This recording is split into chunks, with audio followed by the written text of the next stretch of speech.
यो इस नए एपिसोड में आपका सबका स्वागत करता हूं। आज एक काफ़ी महत्वपूर्ण धन भाव के बारे में आज कुछ जानकारी देने की कोशिश करूंगा। तो जैसा कि आप जानते ही हैं, कुंडली का सेकंड भाव, लग्न के बाद वाला भाव, जहाँ पर मैंने 2 लिखा हुआ है, ये भाव हमारे धन का होता है, धन की बचत का होता है। वैसे एक्चुअल में बचत मतलब जो हमारे बैंक में बैलेंस रहता है या हमारे पास बचत रहती है किसी भी रूप में, हमारे पास हो, बैंक में हो, मतलब लिक्विड बचत जिसको कहना चाहिए, कि जिसको हम कभी भी जब ज़रूरत पड़े, वक्त पड़े, तो हमारे पास हो और हम उसको इस्तेमाल कर सकें। वो वाला धन इस भाव से देखा जाएगा, ठीक है ना। और इस भाव से हम अपना कुटुंब का मतलब इसमें हमारे चाचा ताऊ, दादा दादी, बड़ी फैमिली, एक्सटेंडेड फैमिली जो आती है, ताऊ जी वगैरह, उनका परिवार, वो सब कुटुंब है। और हमारा वाणी का भाव, कि हमारी वाणी कैसी है, कर्कश है या हम सॉफ्ट बोलते हैं, अच्छा बोलते हैं, मीठा बोलते हैं, ये वाणी भी इसी से देखी जाएगी। और द्वितीय भाव, इससे पहले मैंने बताया था आपको कि मारक भाव भी कहा जाता है, ठीक है ना। और इससे हम इस भाव से अपने मुंह के बारे में, प्रथम भाव से सिर के बारे में था, सेकंड भाव से मुंह के, गले के, आँख के, है ना, मुंह के अंदर के अंग जैसे दांत हो गया, जीभ हो गई, ये सारे शरीर के अंग भी सेकंड भाव से देखे जाते हैं, ठीक है ना। तो मुख्यतया अभी हम इसको जो है धन के रूप में ले रहे हैं, कि जो धन भाव के स्वामी, मतलब जो कुंडली में द्वितीय भाव के जो लॉर्ड हैं, जो भी राशि है, वो अगर जिस किसी भाव में, तीसरे भाव में जाएंगे, चौथे में जाएंगे, जो भी 12 भाव हैं, कहीं ना कहीं तो बैठे होंगे ना, तो उस भाव में जाने पर वो कैसा फल देंगे, आज हम इसके बारे में देखने वाले हैं। तो इससे पहले कुछ जो बेसिक चीज़ें हैं मैं बता रहा हूँ। जैसे मैंने अभी आपको इस भाव के बारे में बताया, इस भाव के द्वितीय भाव के स्थिर कारक जो हैं गुरु हैं, ठीक है ना। तो गुरु को हम अवश्य देखेंगे किसी भी पोजीशन में। तथा एक मेन चीज़, आपको ये जो मैं सूत्र बता रहा हूँ, जो फार्मूला बता रहा हूँ, ये आप किसी भी ज्योतिष में किसी भी भाव को देखें, किसी भी ग्रह को देखें, ये आपको हमेशा ही एप्लीकेबल करना होगा। ये सबसे ज़्यादा इम्पोर्टेंट सूत्र है। मतलब ये मान के चलिए कि ज्योतिष का एक पिलर है ये। अगर आप ज्योतिष सीख रहे हैं या ज्योतिष की जानकारी भी रख रहे हैं, तो जब तक ये चीज़ आपको नहीं आएगी, ये सूत्र नहीं आएगा, तब तक आप ज्योतिष में कुछ नहीं सीख पाएंगे। सब बेकार है ज्योतिष, ठीक है ना। तो हालांकि मैं इसके बारे में पहले भी एक एपिसोड बता चुका हूँ, लेकिन फिर भी मैं आपको यहाँ पर रिवाइज करना चाह रहा हूँ कि किसी भी भाव को हम देखें, जैसे हम यहाँ सेकंड भाव को देख रहे हैं, हम थर्ड फोर्थ किसी भी भाव को देखें, तो हमको 3 चीज़ों की ज़रूरत पड़ती है: भाव, भावेश और कारक। भाव का क्या मतलब हुआ? सेकंड भाव, या जो भी भाव के बारे में हम बात कर रहे हैं, जैसे हम यहाँ सेकंड भाव के बारे में बात कर रहे हैं, तो ये भाव हो गया। भावेश किसे कहेंगे? जो जिस भाव की हम बात कर रहे हैं उसमें कौन सी राशि है, कौन सी राशि है, कौन बैठा है नहीं, कौन सी राशि है, मतलब वहाँ पर कौन सा नंबर लिखा हुआ है। जैसे यहाँ पर मैंने 2 नंबर लिखा हुआ है, तो इसका मतलब यहाँ पर वृष राशि है, अभी हम मान के चल रहे हैं, ठीक है ना। तो उसके भावेश कौन हो गए इस भाव के? इसके हिसाब से शुक्र हो गए। तो भाव हो गया द्वितीय भाव, भावेश शुक्र हो गए, क्योंकि यहाँ 2 लिखा हुआ है। अगर यहाँ पे 3 लिखा होता तो भावेश बुध हो जाते, 4 लिखा होता तो भावेश चंद्रमा हो जाते, है ना। इस प्रकार जो भी राशि लिखी होगी उसका स्वामी, उसका भावेश मतलब स्वामी राशि, राशि स्वामी वो कहा जाएगा। और फिर कारक, कारक मैंने बताया आपको, स्थिर कारक गुरु। तो ये 3 चीज़ें, 3 जो है लोग, 3 ग्रह, ठीक है ना, 3 ग्रहों को आपको किसी भी भाव का फल देखते समय उस भाव का कारक, क्योंकि हर भाव का कारक चेंज हो जाएगा, वो भाव भी चेंज हो जाएगा, उस भाव का स्वामी भी चेंज हो जाएगा। ये 3 ग्रह आपको किसी भी तरीके से देखने हैं। क्या देखना है इसमें कि भाव हमारा पीड़ित तो नहीं है। भाव पीड़ित कब होगा इसके बारे में मैंने आपको एक एपिसोड बना के दिया हुआ है, उसको देखिएगा, है ना। और ग्रह का पीड़ित होगा तो यहाँ पर मैं आपको ये रिवाइज़ करने के लिए मैंने कुछ पॉइंट्स लिख दिए हैं, पीड़ित वाले लिखे हैं मैंने, जो अगर इन पॉइंट्स में से एप्लीकेबल नहीं हो रहा है कोई भी पॉइंट तो वो पीड़ित नहीं है। जैसे कोई ग्रह मान लीजिए यहाँ पर बैठा है, नीच का अगर हो गया तो पीड़ित हो गया, अस्त हो गया तो और पीड़ित हो गया, शत्रु राशि में बैठा है तो और पीड़ित हो गया, अशुभ दृष्टियाँ पड़ रही हैं उस पर तो और पीड़ित हो गया, पाप कर्तरी में है ना, मैंने बता रखा है पाप कर्तरी, आगे भी यहाँ पर भी पाप ग्रह बैठा हो, यहाँ पर भी पाप ग्रह बैठा हो तो ये वाला भाव पाप कर्तरी में आ जाएगा। पाप कर्तरी में तो नहीं बैठा है, पाप युति में तो नहीं बैठा है। पाप युति का मतलब जो यहाँ पर बैठा है उस कोई और पापी ग्रह बैठा हो उसके साथ, ठीक है ना।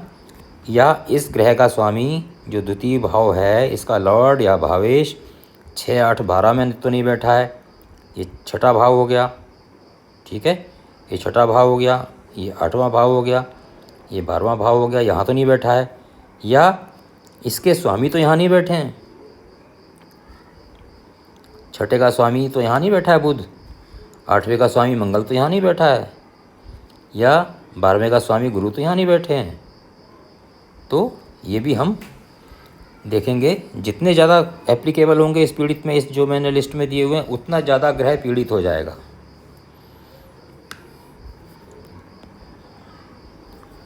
इसी तरीके से फिर हम क्या देखेंगे, स्थिर कारक की स्थिति। ये सारे फार्मूले एप्लीकेबल करेंगे जो अभी मैंने आपको ऊपर पीड़ित के नीचे दिखाई दे रहे हैं। ये हम गुरु के ऊपर भी, गुरु कहीं भी बैठे हों इस कुंडली में, उनके ऊपर भी एप्लीकेबल होंगे। और इस प्रकार भाव की स्थिति भी देखेंगे कि भाव पर अशुभ ग्रहों की दृष्टि वगैरह तो नहीं पड़ रही है, भाव पाप कर्तरी में है कि नहीं है, भाव में अशुभ ग्रह बैठे हैं कि शुभ ग्रह बैठे हैं। तो इस तरीके से इन तीनों को हम देखेंगे। तो अगर भाव पीड़ित है, ग्रह पीड़ित है तो आपको खराब फल मिलेगा और अन्यथा अच्छे फल मिलेंगे, ठीक है ना। विशेष तौर पर क्या देखना है कि अगर हमारा ग्रह पीड़ित है तो जिस भाव में भी बैठा है उस भाव के कारण धन संचय नहीं होगा, और अगर शुभ है तो उस भाव के सहयोग से धन संचय होगा। ये भी आपको हमेशा याद रखना है, ठीक है ना। तो अगर भाव, भावेश और कारक अगर सभी अच्छे हैं तो बहुत ही एक्सेलेंट पोजीशन है। भाव भी अच्छा है, भाव का स्वामी भी अच्छा है और स्थिर कारक गुरु भी अच्छे हैं, तो ये मान के चलिए कि वह व्यक्ति करोड़पति, अरबपति बनेगा, होगा उसके पास उतना पैसा, अगर सभी अच्छे हैं तो। और अगर जो भी खराब होगा तो उसका फिर फल उस हिसाब से कम हो जाएगा। अगर 3 में से 2 अच्छे हैं तो फल खराब होगा, थोड़ा सा शुभ मतलब अच्छा मतलब पैसा रहेगा।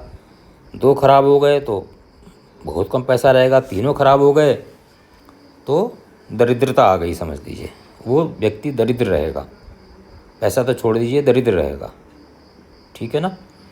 तो इस हिसाब से उसको आप देखेंगे और उसी हिसाब से उसका उपाय भी किया जाएगा। भाव खराब है तो भाव का उपाय, कारक अगर पीड़ित है तो कारक का उपाय, और भावेश राशि का स्वामी अगर खराब है तो उसका उपाय आपको करना होगा, ठीक है ना। धन का अर्थ सिर्फ रुपया पैसा ही नहीं, हर प्रकार का धन होता है। रिस्पेक्ट का धन, इज्जत का धन, संस्कारों का धन, ठीक है ना, रुपए पैसे वाला ही धन नहीं। नवमांश में भी देख लेंगे, D9 में भी देख लेंगे, D9 कुंडली में भी देख लेंगे, ठीक है ना। अगर वहाँ भी अच्छा बुरा है तो उसके अनुसार ही फल कहेंगे। मान लीजिए अगर D1 में लग्न कुंडली में कोई ग्रह बहुत खराब है, भाव खराब है या भावेश खराब है या कारक खराब है लेकिन नवमांश कुंडली में जाकर वो अच्छा हो गया है, तो उसके फल बुरे नहीं होंगे, फिर अच्छे हो जाएंगे, है ना। उसके बाद षोडश वर्ग तालिका में देखेंगे कितने वर्गों में अच्छा है।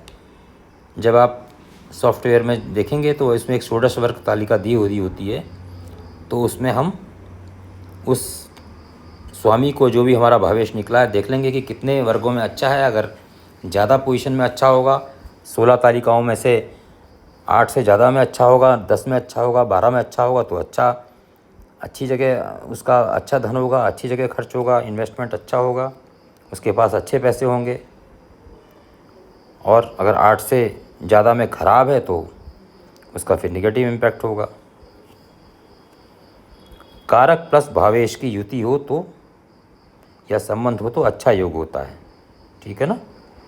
कारक मतलब गुरु और भावेश मतलब जो द्वितीय भाव के स्वामी जो हैं, अगर उसकी युति हो, एक साथ बैठे हो या कहीं से संबंध हो तो अच्छा योग माना जाता है और वो उस व्यक्ति को काफ़ी धनार्जन होगा, उसके पास धन काफ़ी होगा। और अगर सेकंड लॉर्ड प्लस केंद्र के और त्रिकोण के स्वामी के साथ कोई युति बनती है तो वो अच्छी मानी जाती है। और सेकंड लॉर्ड मतलब द्वितीय भाव के स्वामी की और 6, 8, 12 के स्वामियों के साथ कोई युति किसी भी तरीके से या संबंध या दृष्टि संबंध बनता है तो खराब माना जाता है। और धन भाव को लाभ, कर्म और व्यय के साथ जोड़कर देखा जाना चाहिए। कहने का मतलब है कि जब हम धन भाव को, सेकंड भाव को हम देखते हैं तो उसको आप अकेले नहीं देख सकते, उसके लिए आपको कर्म भाव, ठीक है ना, लाभ भाव और व्यय भाव को भी साथ में लेना पड़ेगा, तब आप उसका फाइनल फल कह सकते हैं। क्योंकि जब देखिए, जब वो आदमी कर्म करेगा तभी उसको लाभ कमाएगा, वो जब तक कर्म नहीं करेगा लाभ नहीं होगा। और लाभ होगा लेकिन उसके बाद अगर व्यय कर देगा तो फिर बचेगा कुछ नहीं। तो हमें कर्म देखना है, उसके बाद कितना लाभ हुआ और कितना उसने खर्च कर दिया, उसके बाद की क्या पोजीशन रहेगी, फिर वो हमारा सेकंड हाउस बताएगा। तो क्या रिजल्ट निकला कि हमको जब भी इस भाव को देखना है, अकेले नहीं देखना है, हमको इन चारों को भी नज़र में रखना होगा। तो चलिए, फिर मैंने बेसिक जानकारी आपको दी है जो कि आपको समझने में आसानी देगी। अब लग्न का स्वामी, धन भाव का स्वामी अगर धन भाव में ही हो तो क्या होगा, ये अच्छा होगा। और अगर अपनी राशि में ही हो, स्वराशि में होता है, तो कोई भी ग्रह तो वो अच्छा होता है, उस भाव के लिए अच्छा होता है। तो ये बहुत प्लस पॉइंट हो गया। अपनी राशि में, अपनी भाव में होने से, अपनी राशि में होने से ये भाव को भी स्ट्रेंथ मिल गई, भाव भी अच्छा हो गया, तथा जो हम यहाँ पर पीड़ित, नीच, अस्थि, ये सारी चीज़ें खत्म हो जाएंगी और वो ग्रह पीड़ित नहीं माना जाएगा, वो उस ग्रह की शुभ स्थिति हो गई। तो ये धन के लिए बहुत अच्छा है। और अगर बाकी योग भी अच्छे हैं, गुरु भी अच्छे हैं इसमें स्थिर कारक, या जो मैंने 3 भाव बताए, कर्म, लाभ, व्यय, ये भी अच्छे हैं, निगेटिव नहीं हैं, तो फिर व्यक्ति के पास करोड़ों रुपए की जो बैंक बैलेंस होगा, ये आप निश्चिंता से कह सकते हैं। उसके बाद तीसरे भाव में अगर जाता है तो अगर पीड़ित होता है तो उसके सारे नेगेटिव फल मिलेंगे, ये जो मैंने दिए हुए हैं पीड़ित। और पीड़ित नहीं है तो आपके द्वारा भाइयों को भी मदद मिलेगी, तथा आपको कम्युनिकेशन से, शॉर्ट ट्रैवल से काफ़ी फ़ायदा होगा और आपके पास इन सब चीज़ों के करने से धन की संचय होगा, ठीक है ना।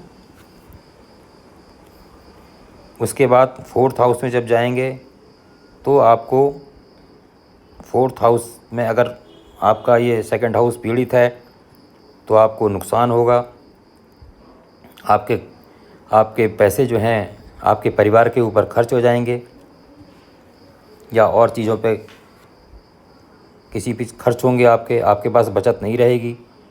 आपके माताजी के ऊपर खर्च हो जाएंगे, किसी भी कारण से हो सकते हैं, उनकी बीमारी पे हो सकते हैं। और अगर आपका ग्रह पीड़ित नहीं है, सेकंड भाव का स्वामी, और ये भाव भी पीड़ित नहीं है, फोर्थ हाउस भी पीड़ित नहीं है, तो आपको अपनी माता से धन मिल सकता है, आपको कुटुंब से धन मिल सकता है,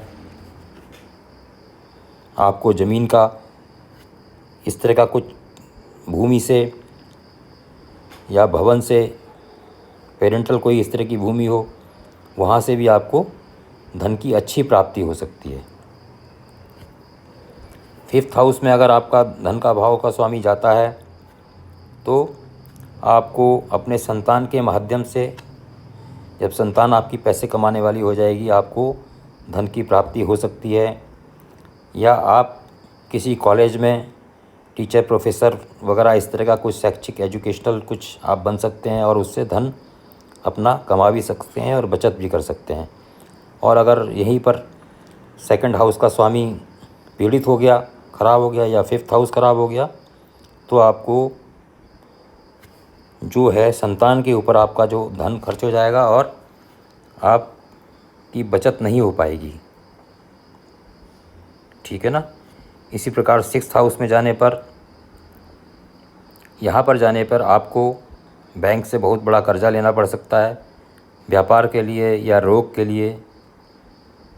और अगर सिक्स्थ हाउस पीड़ित है और सेकंड हाउस का स्वामी जो है, धन भाव का स्वामी भावेश, मतलब अगर ये भी पीड़ित हैं, दोनों पीड़ित हो गए, तो आपको ऊपर बहुत कर्जा चढ़ जाएगा और आपको उस कर्ज को चुकाने में भी, शायद आप कर्जा चुकाने में बहुत दिक्कत आएगी, हो सकता है ना भी चुका सकें आप, और आपके ऊपर कोई बैंक या सरकारी वो एक्शन भी ले सकता है।